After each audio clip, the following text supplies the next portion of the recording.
Your intuition doesn't disappear because you had a shit day. You are not spiritually broken because you cried, snapped, spiraled, or felt fucking overwhelmed this week. We are very, very good at not taking responsibility for our own emotions because you made me feel like that. They made me feel like that. I chose to feel like that. No one says that one. It's very rare.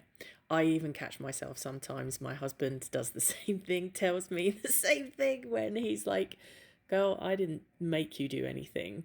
You did that. And so, yeah, we need to be able to regulate our own emotions. And that is by making sure that we can come down from a big old spiral. And so that's what we have to do, because stress can really affect your intuition because you're not thinking straight, because you are in the middle of a shitty pity party, or you're having a rage bait moment. Like, I don't fucking know.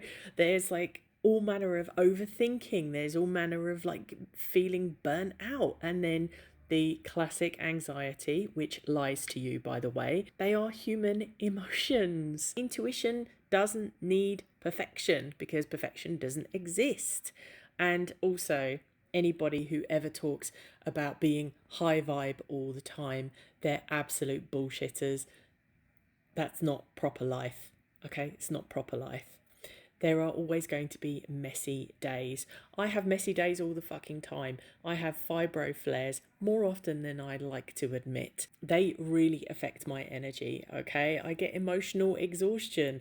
I had it the other day while I was like managing my stress, trying to support my husband in his recovery, because it's been a whole few months of him recovering from a huge traumatic accident that he had. This is where you should be catching yourself before you're reacting emotionally, and it takes work.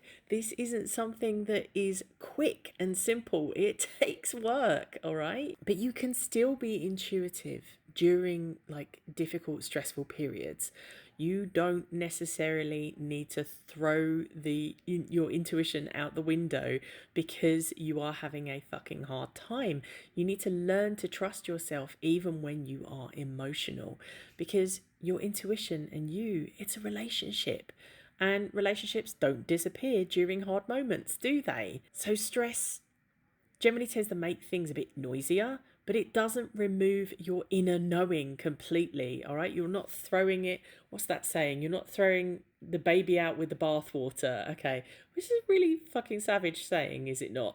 But once you can realise that you are in control, you are able to look at your emotions and go, okay, I might be a bit stressed, I might be a bit overwhelmed, I might be really just pissed off. But then once you can identify that and go, well, this is something I need to work on, you start to feel relief. You might apply some self-compassion. You might also have a little bit less fear around emotional moments or emotional days or emotional weeks sometimes. And then you have a more sustainable spirituality practice. Your intuition isn't this fragile little fairy that flies away the second that you have a shit ass week. You are in control of you.